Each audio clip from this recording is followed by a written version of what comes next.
Hi there.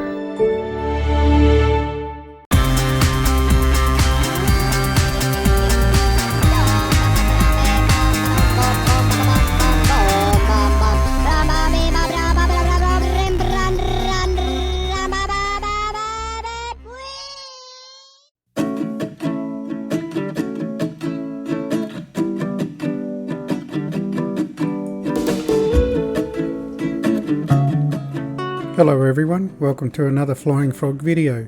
Today we have the Rutan Model 61 EZ, or we would say EZ here in Australia, but because this is American aircraft it'll be the EZ. Now this model has been brought to us by IndiaFoxTecho. And so we'll have a look at this one, and we're just getting close. Now she comes in 9 different colours, including this one, which I will be putting up as photos as I taxi on out to the runway. Now currently, as you can see off in the distance there, that's the mountains of New Zealand in Queenstown. So we are at Queenstown Airport. So yes, we'll be getting to have a look at the beautiful New Zealand countryside as we fly around. So how well have IndiaFoxTecho done with this aircraft? She looks quite nice. Oh, and as you can see, I've put the pods on. They're cargo pods, so you can carry extra cargo with this one. Now this is home built. Plans were on sale from about 1980 to 1985, from what I believe. And this aircraft has been used to fly around the world with Dick Rutan and Mike Melville, who I think they did in about 80 days. I'm not 100% certain on that. However, there is a fellow flyer and YouTuber named Garwin Grimm. He is actually doing the trip around the world to commemorate that one. So if you'd like to have a look at his channel, it's Gawin Grimm, Grimm. I'm sure he would love you to join in on his streams and actually go fly with him, keep him company while he's flying the long easy around the world. I will put that up in writing anyway, so people can see the channel.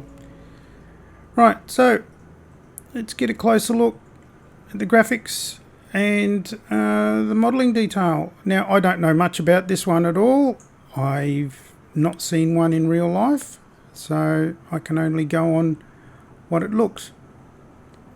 Currently too, this one is, well, last I saw from memory, was selling for approximately just under 27 Australian dollars on the marketplace, which is approximately 20 American dollars and around about 18 to 19 euro. So as you can see, the wheel front landing gear really looks homemade. Yes, these are homemade aircraft, by the way. So yeah, the graphics itself quite nice. Do stand up very well. The body looks nice. I love the black satin to it. The satin look looks really good. So let's have a look there. Oh look, got the pods there, beautiful. So yeah, they're cargo pods. So I've got them on today. You can remove them by not having any extra weight in the pods, and they just don't show up. I've decided to put them on for this review. So, and the lines, a little bit of weathering there with the dirt and stuff, which is fine, and looks quite fine, in all honesty. So, but I think the important thing is that we'll get into the aircraft and have a fly, see what it goes like. I have flown this one a couple of times now. I have had it for a little while, It does come with a Garmin 530 GPS autopilot. So, yep. Anyway, we'll hop in, have a look, and then we'll go from there. Okay, here we are now. Let's have a look around. Now, it does look like it is made out of some type of carbon fibre, even though the carbon fibre itself doesn't look like it's coming through that clearly. It's got a kind of a blurriness to it, but the texturing's there. The instruments all look fine, look nice, neat, tidy, readable. I do know that occasionally with the Xbox version I have had the odd glitch, particularly with the carby heat lever, which is this one here. So for some reason sometimes I've had one lever down here and one up there, so that's doubled, and sometimes I've had double speed brake lever and doubled throttle lever. Now that does come and go. I don't know why, and I don't know if that's the same with the PC version, but anyway, but as we can see, it looks fairly clear. The switches all look metallic, which is good. Maybe slightly out of focus to my eyes on this 4K screen, but on the whole, generally not too bad. The dials and the gauges look fine, clear, readable. They all do work that I know, and this is a fairly simple aircraft to get going. So what we'll do is we'll get it started, and we'll get up into the air, and I can give you some flight evaluation. Now, as you can see also too, we don't have the control panel here. We got it just a joystick or a control stick. We've just got the joystick off to the edge, which suits a HOTAS style of setup. Now, for turning fuel on and off, to turn the fuel off, you click here in the center, okay, and then to click on to turn it on, you need to select left or right tank. You can't select both. And do remember when you're flying to remember to switch over to your tanks, otherwise you're going to run out of fuel, and also you end up with an imbalance. Right, now then, let's get going. So we've got the battery, alternator, fuel pump, master avionics, radio. Now then, let's mixtures in.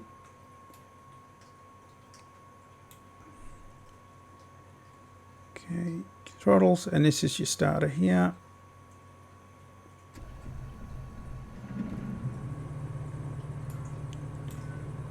Lovely. Now, she's not particularly noisy inside the cockpit, but there is at least a sound difference here. Now we've got the light panel here, so instrument lights will kick it on anyway, navigation, strobe, and what the hell, we'll do pitot heat, we're in New Zealand after all, and landing lights on as well. Now I haven't put in any type of route, so this is just going to be a standard flight, but anybody who's familiar with the Bendix King autopilot setup knows exactly how these work, so I won't worry about that. Let's just put this one into the map. Alright, and that's how she looks. So the cockpit does close down, or the canopy I should say. So let's there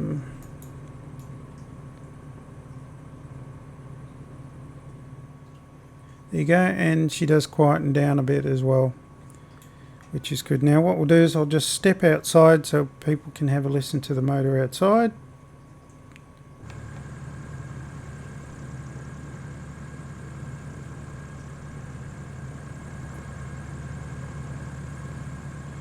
Now I will say we do end up with a pilot. Now you can have two pilots. I've selected one at this point in time. They're not animated, they just sit there, you know, quite boring. Would have been nice to have a little bit of animation with the pilots, but never mind.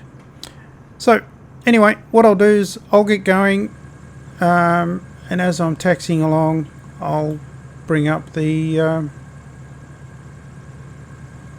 photos of the other liveries.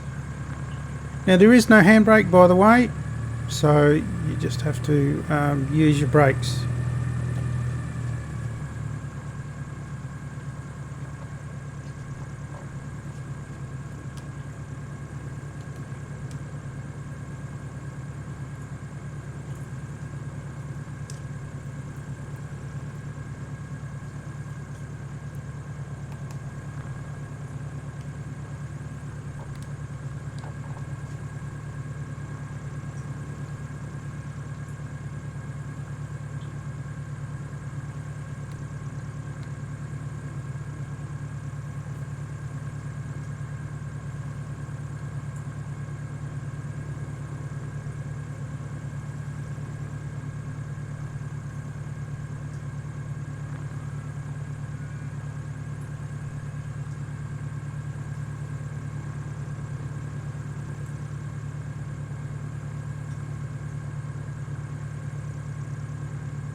Okay, here we are now, we're ready for takeoff.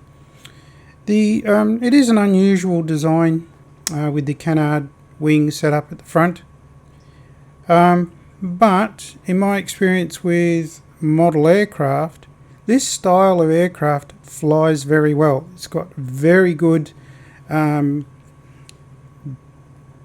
behavioural characteristics, very predictable, very gentle. The delta wing on the back with the canard for stability and extra lift just offers that. It's just fantastic. So it's good to see that this type of design has come over into the real world. So what I'll do is I'll get going, and now then I just need to add a little bit of trim in here. Like I said, we don't have a handbrake, so which is okay.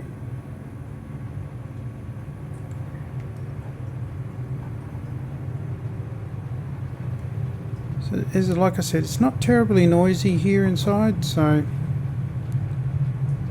okay. Just pulling back. Okay, lovely. She comes up into the air beautifully.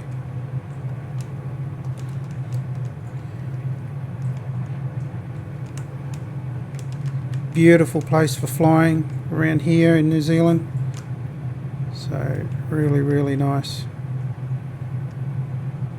Right, let's just trim her out a bit. Now I won't be using the autopilot today, so as we can tell, there you go, she's trimming nicely. Fantastic. Let's just kick back the throttle a little bit.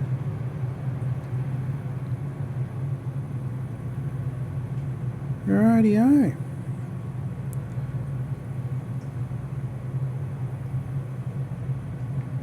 Now she's fantastic for this type of viewing. You've got gobs and gobs of viewing area. Look at this. Look at it. You know, just for touring, for VR. VR would be fantastic. God, I wish Xbox had VR. That would be absolutely, you know, the duck's nuts. Even basic, you know, head tracking would be ideal. So Microsoft, if you're watching this, please give us some head tracking. That'd be great too. But definitely would love some VR. But anyway, so we'll get outside and I'll do, I'll probably get a little bit of extra height up and stall test. Currently at the moment I'm flying hands-free. As you can see, she's fairly stable. It's still climbing a little bit, but not too bad. Now speeds you can get up to 150, 160 knots depending on weather conditions. So she can scoot along quite nicely. The autopilot works very, very well. So, and I do love this black and green colour scheme. It just looks fantastic, to be honest with you. It's my favourite. And I have flown this one a few times now, so not often, but I have flown it a few times and I have recommended it to other people. So, but I'm trying to give you guys an honest take on this. So anyway, let's get outside, do a stall test. Now, as you can hear, she's got some good sound outside. Now, I'm not expecting any nasty habits with this at all with the stall. So let's just climb. It's power. We'll do a power stall.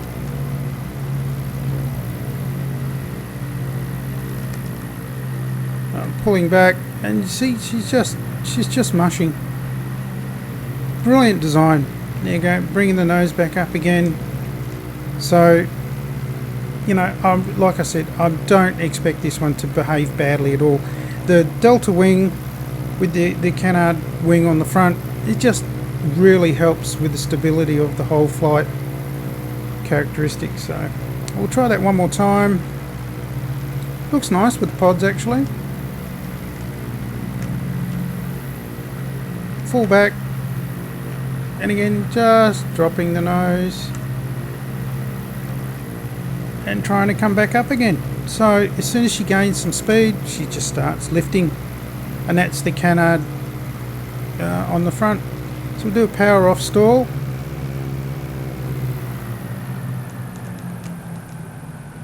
Alright, power off. Bring the nose up. Pull back, pull back, pull back, and again exactly the same result. So there we go. It behaved exactly how I thought it was going to. So we'll just do a little bit of maneuverability. And that wheel's still down. So the front wheel is retractable. I'll show you actually one way to check to make sure that that is down in a second. So let's finish this. So as you can see, she's a fair bit more zippy from side to side than say the Albatross that I reviewed yesterday, which is quite good. So I'll head back into the cockpit and I will show you one way to check that your wheel is up or down. Okay, now to find out how to check your wheels up is we look down here. We've got a gap. Where are we? I'm looking at the wrong spot. There it is, right there. So you can either do that, or like I do, it's just move that out of the way. I've got it programmed on the, and as you can see, the wheel comes up, and there you have it. And then you can actually see through here. So I would guess a lot of windows you can see. Look at that. You can see the land itself down the bottom. So yeah, I would say a lot of breeze comes through there. So that's pretty well it.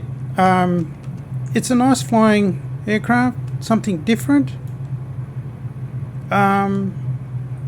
Texturing is okay. So what I'll do is we'll head back for a landing, and then I'll give you my final thoughts. But alright, so we'll see you back at the when I've lined up for the airport.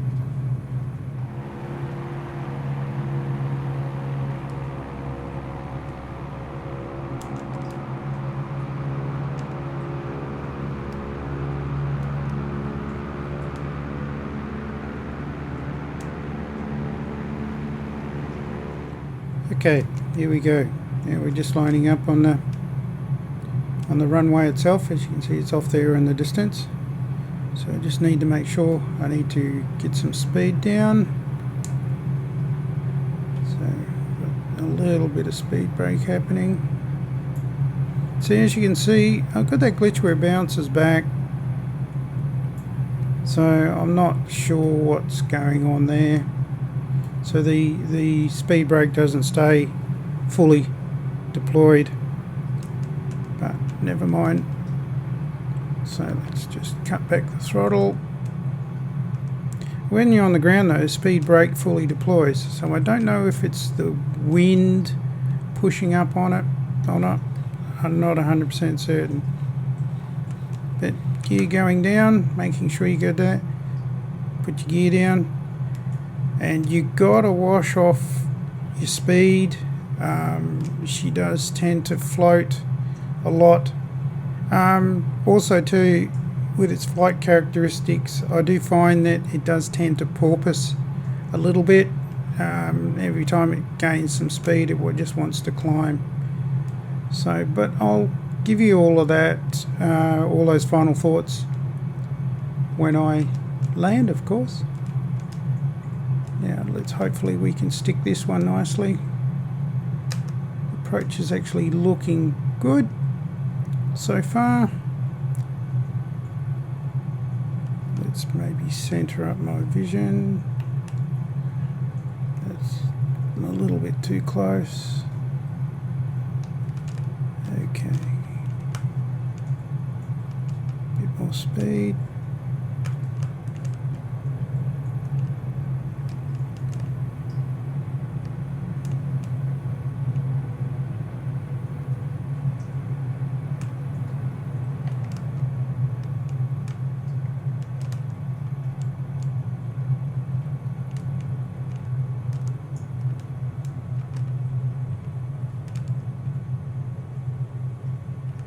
As you can see, she takes a while to settle in. Ground effects. Okay, nicely down, we're down. Excellent. What we'll do is we'll get off the taxiway here. So, rightio. So, what I'll do is I'll taxi on over to the parking spot, and I will give you my final thoughts. When I get over to our... Actually, what I'll do it here.